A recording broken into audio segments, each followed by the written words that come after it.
I'm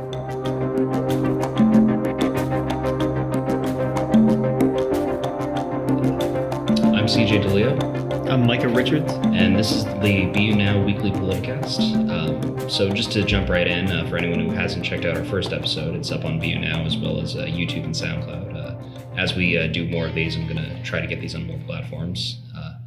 And just for the sake of introducing our topic for today, we're going to be talking about Bernie Sanders predominantly, his chances at the presidency, and if he's the best choice for the Democratic nomination. So I guess we should just start by introducing our specific points, why we feel the way we do. Bernie specifically, and I'm in the camp of being very much a Bernie Sanders supporter. I was very much in that position back in 2016 during his first run. And ultimately, I think that he is the best choice for the presidency.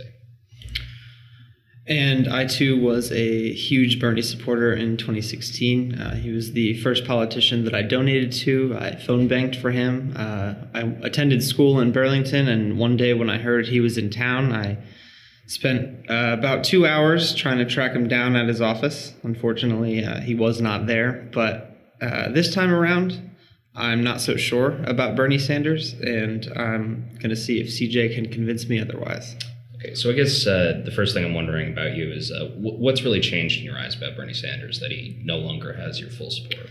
So my problem now is that I would have been okay with Bernie entering his second term at this point, but by the time 2020 comes around, I believe he'll be 79 years old, and correct me if I'm wrong, but I believe that would make him the oldest president to be elected. Well, so if he started serving in office when he got elected in 2020, he would be the oldest person to enter office.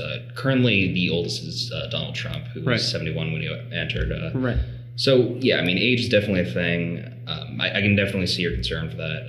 I do have a few arguments against it. I do want to say, first of all, that life expectancy is going up significantly. The reason we don't see a lot of older presidents is because, people just didn't live to be this old back in the day. I'd be curious what it was before Reagan, because he held the oldest title for a while. I think he was in his late 60s. I think he was 69 when he took office. So he was the oldest for a while. Average age, I'm actually not. It's going to be going up as we sort of pass through these generations. Sure. So my main reason as to why his age doesn't bother me is he basically came up with the point that you see people in their 90s still working. You see people in their 50s who are completely incapable of working. Really, age isn't as much of a factor as much as how well someone takes care of themselves. And as far as I can tell by this point, Bernie Sanders is in the best shape that someone in his age group could possibly be in. I like to use the example of my grandfather. He's 95 and he's still running the company he founded back in the 60s. At least as far as I'm concerned, age really isn't a factor. Well, to that, I would say that both Reagan and Trump raised concerns about their age in their times. One of the main criticisms I hear about Trump is that he is senile in his old age. Now, obviously, that is a little bit of an exaggeration, right. But in Reagan's case, it probably wasn't. Reagan, there's very good evidence that by the end of his second term, he was showing some signs of Alzheimer's, though this wasn't really revealed until after he had left the presidency. I know his oldest son, Ron Reagan, who was actually a very open liberal, a very open atheist, which is in direct contrast to his father, right. Oddly enough. So he had raised that initial concern, and I think it is worth mentioning, just for the sake of honesty, just for the sake of objectivity, that of course people do reach that age, and that's why there's things in place to remove presidents from office, if they get to that point. There's no doubt in my mind that if Reagan's condition had been noticeable to the public, there would have been a greater effort to actually remove him from office. Trump, I don't see as being senile, per se. I don't see his age as being that sort of a factor. I think that's just how he's always been. I think if you look back to how he's been, he's always sort of acted this way.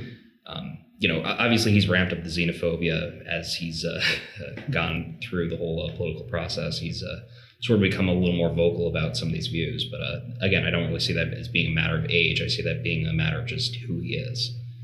seems more than anything his memory fails him, but that could just be willful. And it's also notable to say that Donald Trump is in much worse shape than Bernie Sanders is, even with the 6 or 7 years that separate them. So. Yeah, absolutely. I mean, we also have Donald Trump being, I think, the third most overweight president of all time after, I think it was Taft and Cleveland. So I might be getting those reversed, but yeah. So I mean, it speaks to the physical well-being. There's no doubt in my mind that Trump is going to survive for the next 4 years, I guess.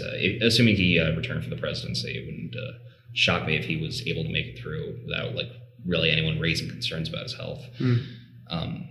Yeah, so again, that just, I think, speaks to the narrative that age really shouldn't matter in this whole process. And I think that's the same argument people would probably be making if Biden decided to run. Just that, he has his base among, Obama supporters.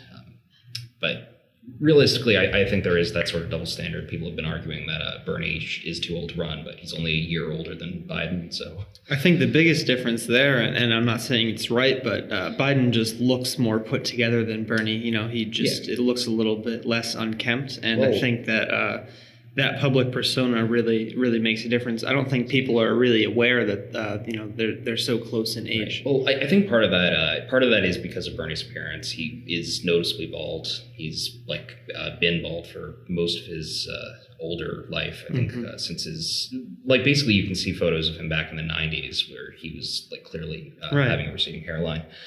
Part of that is because of his posture, which he's always sort of had. And part of that is just because he didn't come from the same environment as Biden. Biden, came from a wealthy family. He went to Syracuse, which is one of the best private universities in the country. Well, not one of the best, but you know what I mean. It's a very good school. You can't just get in there if you're dirt broke like Bernie was. So, I think that's part of the reason. Part of it is just him having access to resources that have kept him looking a little bit younger over time. I would agree with that. I also think that Bernie doesn't necessarily see his appearance as a priority as much as other politicians tend to. So, in some regards, I think that makes him endearing because Bernie's always been the guy that doesn't care about the fluff of politics. He really just cares about getting down to brass tacks, and that's something I continue to respect about him. And another concern that I have with his age, though, is not necessarily that it's going to affect his mental capacity, which I do think is possible. But I also think that we would benefit from a fresh, young face. And as much as Bernie has fought for things that young people want his entire life, he is still much older than someone that I would love to see in the White House. I think that he is very in touch with the things that millennials want and the things that this country needs, but he still is an old white guy that probably has a harder time connecting with a young base, riling a young base than a younger, more fit candidate would. Well, just based on the current landscape, just because there is a lot of people running in the Democratic nomination, which we actually covered all of this on our last podcast, just how many people were running, who was running, what the basics of their platform were. Who would you say of the current people running would fit that bill? And unfortunately, that's where it comes up short. As much as I'd love to say that one of these eager, Cory Booker comes to mind because he is he's very good at acting passionate, I'll say. He's very good at putting himself at the front of social causes and trying to attach himself to those. However, I don't see him as authentic. I'm from New Jersey, as are you, I believe. Yep. And I'm very familiar with him backing the Republicans when they decided to slash a bill that would have lowered the cost of pharmaceuticals. And that alone will make me never vote for him. And frankly, I'm surprised at how quickly people forgot about something so egregiously horrible and so egregiously against everything that a Democrat should stand for. And the fact that that's just water under the bridge for some Democrats, and that they're excited to put this man in the White House really worries me, because he's already bought. I mean, it's not like this is something that's going to happen down the road. We already have clear evidence of it happening. So why would we want someone like that? Yeah, I mean, that's definitely a concern. Cory Booker is, without a doubt, like the predominant example of neoliberalism in the modern Democratic Party. He's extremely fiscally conservative, extremely socially liberal. He's almost libertarian in a sense. But yeah, I mean, the fact that, so I don't know if you realize this, he received more money from the pharmaceutical industry than Mitch McConnell. More than any Republican or Democrat in the Senate. And he already has super PACs backing him for the 2020 race, correct? Yeah, absolutely. I mean, I wouldn't be shocked if a significant number of the candidates currently running have that sort of backing. Again, there's so many super PACs out there. It's not hard to get the support of one. If you have something that you can offer them, that's mainly what they look for in a candidate. Right. And you're absolutely right. Cory Booker is probably the most, I don't even want to say passionate. He sort of has the standard passion that comes with being a standard politician. I think, in a sense, he's probably the most stereotypically presidential of those running. And, you know, I think some of that is true to some extent. I don't think he's entirely faking it. Like, there was the story of him years back saving a woman from a burning building, which I really couldn't imagine him manufacturing. I can't imagine him doing that for political gain, you know? So it's an interesting thing. Like, to some degree, I have to wonder if he's actually bought by the pharmaceutical industry, or if he just believes in what he's saying. If he believes that people shouldn't have access to cheaper medication. Well, I wouldn't agree with that platform. But to get back to your question, I think that if we combine someone essentially with Bernie's ideologies and Booker's body and energy, that would be my ideal candidate, because I would love to see someone young who can reach a wider base than Bernie can. And I just think that a minority would be a better choice than Bernie, only because I think that it would be more effective in unifying the Democratic Party. Well, we just have to wait about 10 more years for Alexandria Ocasio-Cortez, which, for what it's worth, I'd absolutely support her nomination. If she was running today and was capable of winning the presidency, I would absolutely support her. Well, a lot of people are calling her the young female Bernie. I've been saying it since she came out the gate. Yeah, so I agree with you. And it's probably not shocking for you to find out that she was very much a Bernie supporter. Oh, absolutely. Yeah, I saw the picture of them. Yeah, she looks very excited to be sitting next to him. So another one is Elizabeth Warren. I know you guys covered this on your last podcast. Yeah, but I do have a number of issues with her. But sure. If you want to bring up. Yeah, she's best. I would like to bring up the opposite, actually. My biggest concern with Warren is her two-sidedness during the 2016 election. Obviously, as you know, she at one point was very much with Bernie, and then all of a sudden, she loved Hillary, and she became a diehard Clinton fan. Now, I don't know if there was money at work or if she just was really scared about a Republican getting into office, but she bent over backwards for Hillary Clinton, who I had a number of problems with at the time. And I think she sold herself out. Whether it was for a price or not, I'm not sure, but I know it was for political reasons. And even though that's obviously something that's going to happen in Washington politics, I still kind of hold that against her, and that's my concern with her, among other things. Yeah, I mean, I didn't want to cut you off. I fully agree with that. I never trusted Elizabeth Warren from day one. She's had this sort of two-sidedness for the longest time. And yeah, I mean, she basically endorsed Hillary while Bernie was still in the race, which I think is a massive blow to the progressive movement. If she was trying to brand herself as a progressive, she sort of lost any momentum she had at that point.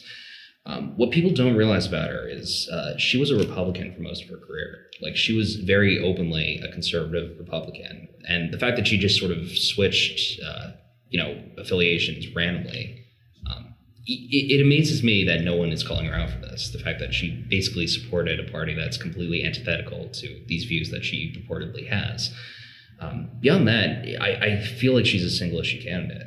Not that there's anything wrong with wanting to put regulations on the banking industry, but it seems like that's her entire platform. It seems like she hasn't weighed anything else beyond that. And don't get me wrong, I think that that's very important, and I know that she's done a lot of work in fighting for consumer rights, which I think is a huge issue in this country that not enough people talk about. And Absolutely. That is one thing that, I do agree with her on. But unless she becomes the nominee, there's no chance. I would never vote for her in the primaries. The only chance I would vote for her is if she was the only other option besides Trump. So. Right. Yeah, I mean, I'm sort of feeling the same way. I think, again, Warren just feels like the Hillary of this election. And a part of that does come from the fact that I don't know if you saw her trying to mimic Alexandria Ocasio-Cortez's, Instagram success with her first Instagram live stream. Elizabeth Warren basically streamed herself like drinking a beer, and it was the most awkward thing I've ever seen. Hold on a sec. I'm going to get me a beer.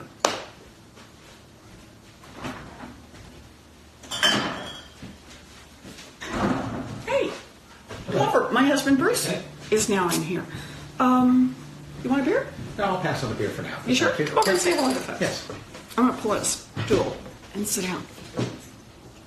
Like, it makes me wonder if she's actually human or if she's just like a cyborg with a human face. It's just a typical sort of politician tactic of trying to appeal to the masses and not understanding what makes, what people actually like in a candidate. Right. And beyond that, I mean, she had another one of these opening campaign ads that did nothing to actually address policy. It was basically the old, I don't know if you watch Kyle Kalinske at all, but he has this sort of impression of like the standard Democrat running. And it's basically, I'm for good things and I'm against bad things. And unfortunately, that's what a lot of the Democrats currently stand for. It's less about policy and it's more about just looking good. Yeah, Democrats definitely respond to ads like that. They love feeling like they're on the right side of history, and they love reminding that the other side is, on the wrong side of history. I think that riles a lot of Democrats. Now, I haven't seen the ad that you're talking about, but right. I would say that it's probably more effective than discussing actual policies at this point. Identity politics that we deal with today. Yeah. So, I mean, essentially, and I'll probably cut it in here just so people can hear what I'm talking about. No matter where you live in America, and no matter where your family came from in the world, you deserve a path to opportunity. Because no matter what our differences, most of us want the same thing: to be able to work hard, play by the same set of rules, and take care of the people we love. That's the America I'm fighting for. Essentially, the ad was less about it was her campaign announcement ad. So she basically just went into her background, talked about how she was a little girl growing up in Oklahoma. It really didn't address any sort of substantive issues. Does she talk about the fact that she used to be a Republican? Nope. No, okay. She conveniently left that part out. Right. Which might be important for some of the people who were voting for her. So as far as I can tell, Bernie was the only candidate who actually went into those issues, who actually talked about policy in his campaign ad. Bernie Sanders' healthcare for all idea is gaining steam. Free tuition, free college tuition, free tuition champion, Senator Bernie Sanders. Bernie Sanders added, the greatest threat to national security is climate change. The future of our planet is at stake. Sanders taking on Amazon. Bernie Sanders has been consistent hammering about income inequality. And I know Tulsi Gabbard touched upon some of her previous experience as a veteran and touched upon some of her, again, my one issue with Tulsi Gabbard is that she is a little more single issue too. Where is the conversation about peace? Every time we launch these interventionist regime change wars, it is not only our veterans who pay the price for that. Every single one of us pays the price. We have spent trillions of your taxpayer dollars to pay for these wars, taking those dollars away from our communities and our people who need them right here at home. She really focuses on the fact that she's sort of anti-unnecessary military spending, that she's against our sort of intervention overseas. So I am curious as to what you think about Tulsi Gabbard. I do want to say, I think, despite the fact that, she is sort of single issue on the issue of foreign policy, single issue on the issue of, how we conduct the military in this country. I do think that's an important talking point to have. I wish more politicians would bring that issue up. And the fact is, Bernie has been often criticized for his lack of knowledge on foreign policy. So, first of all, what do you think of Tulsi Gabbard, and what do you think Bernie's lack of knowledge on? And I don't even like saying lack of knowledge because he still knows a hell of a lot more than most people in this country. Of course. But do you think that would factor against him? So I first heard of Tulsi Gabbard in 2015, and right off the bat, I loved her. She seemed like the better version of Bernie Sanders. Even, I mean, not only did she essentially support everything that he stood for, but she was more vocal about it. She was excellent at expressing herself. She was a young minority woman, which I think is awesome, and I think would be much better at riling the Democratic base. But then, actually, just last year, I saw that she starred in an ad in Hawaii in which she spoke openly against gay marriage. This was an ad encouraging people to vote against legalizing gay marriage in Hawaii.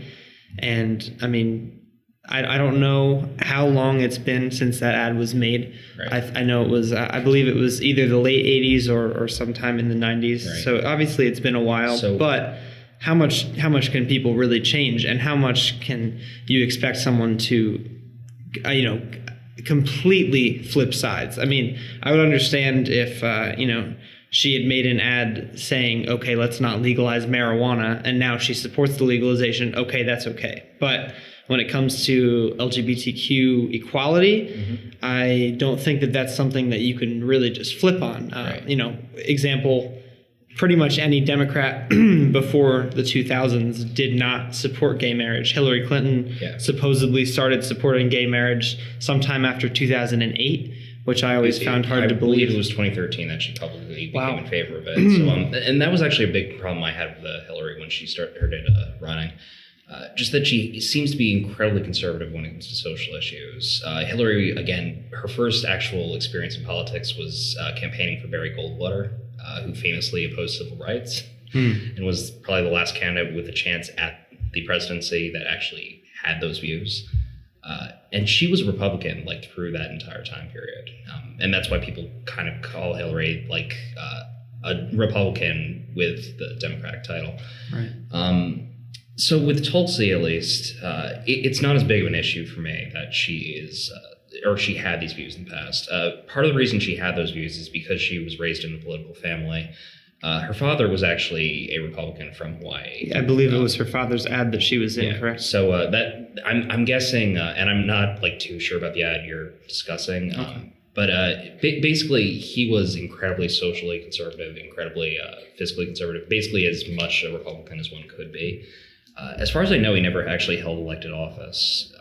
But yeah, I mean, so unfortunately, that's a narrative that a lot of people are forced into. A lot of people grew up with that sort of background, that sort of family that just opposed LGBT rights for the sheer sake of their own prejudice.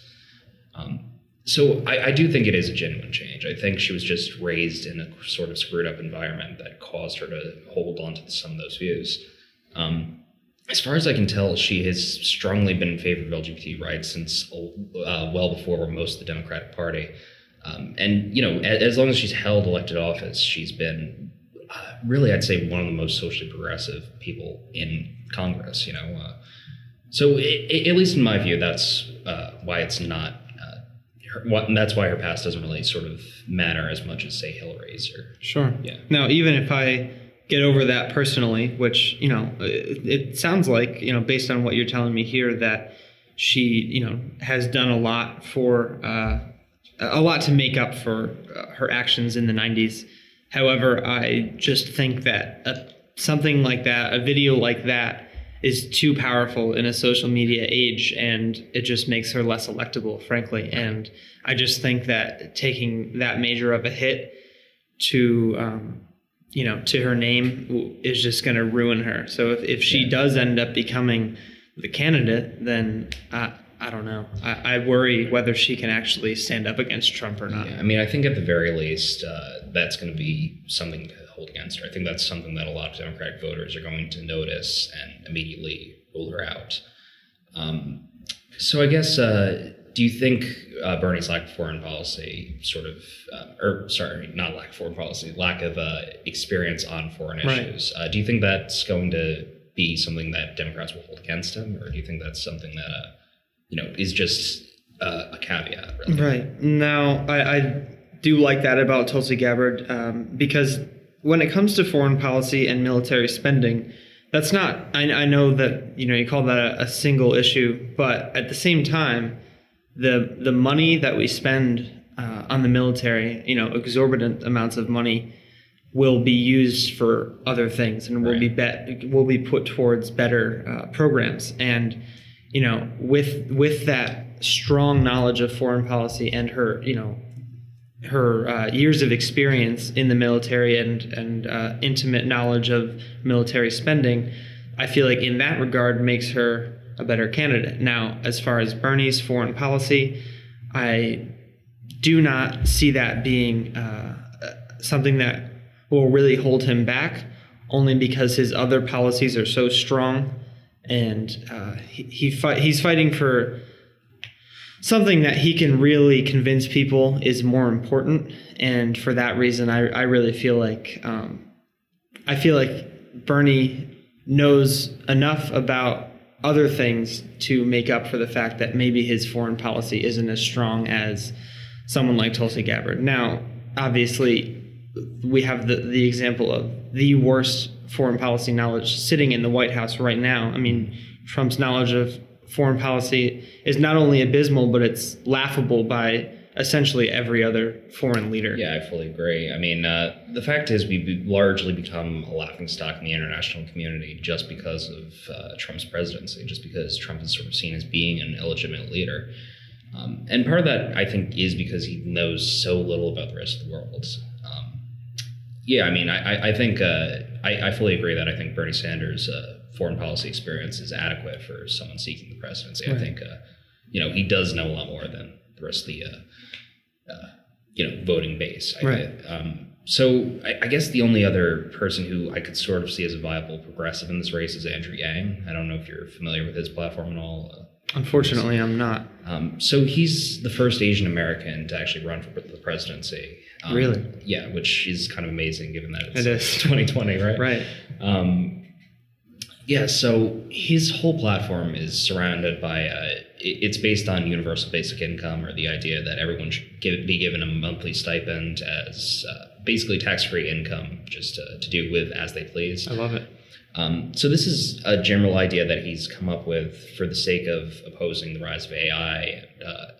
Basically, he's only polling at 1% right now, so he doesn't have much of a chance at the presidency.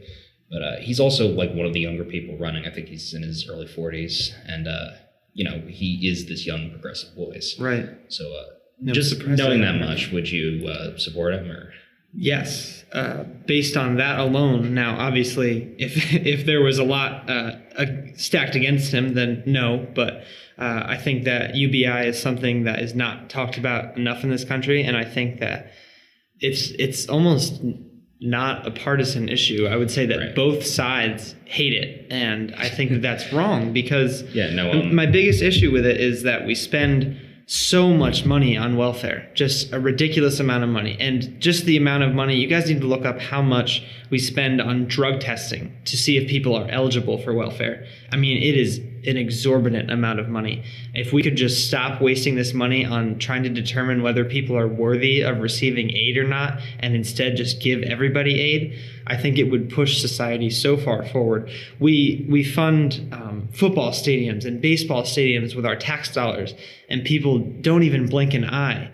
But as soon as you suggest that, hey, maybe we should give $1,000 a month to starving artists and writers so that they are encouraged to continue their craft and so that they are not tied down by some menial job that does pretty much nothing to benefit society, imagine where we would be. I mean, and it really makes me sad that as soon as people hear universal basic income, they think of it as, oh, well, that's going to be money out of my pocket so that people can sit around and not work. Well, the thing is, people like across the board, regardless of economic status, would be getting that stipend. Right.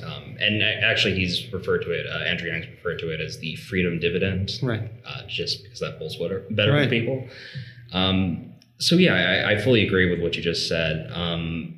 Again, his sort of belief is that it's more for people who really can't get into any sort of other line of work. It's to sort of affect truck drivers who might be out of work because AI will be taking those jobs away within the next 20 years. So I think it is a talking point worth bringing up at the very least. I really don't think Andrew Yang has a chance at the presidency, which is why he doesn't have my vote. Right. But, it would be interesting to see if he polls better with Americans as the debates begin, as, he sort of is seen as a more legitimate candidate. Well, at the very least, I hope that he gains enough popularity to bring this issue forward so that more people talk about it without immediately criticizing it. The biggest criticism I hear is that it would encourage laziness, but I really think that would be a fraction of % of people who would use this as an excuse to just sit around their house all day. I really do not believe that anyone is inherently lazy. I think that people want to do things. I think that people want to achieve things, and I think that giving them a little bit of financing towards achieving those things is a great step. So I hope that more candidates talk about this in the future. Right. And again, it's only about $12,000 a year. It's not exactly something that you could live off of, but it's something to supplement an existing income. It's enough that people probably wouldn't be starving to death. Absolutely. So I think that's something really worth considering at the very least. So, yeah, I mean, I guess as we're wrapping up here, because we're just hitting the 30-minute mark now, would you support Andrew Yang over Bernie Sanders, or do you think because Bernie's now considered to be the front runner that, you should support him because he has the best chance of winning and because he's probably got the most vocal support of progressives moving forward?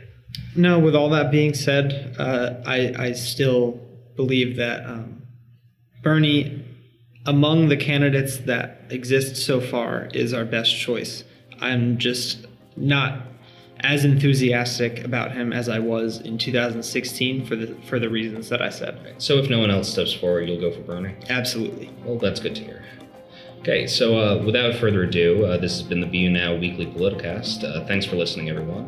Check us out wherever you check out your podcasts. We're going to try to expand some more.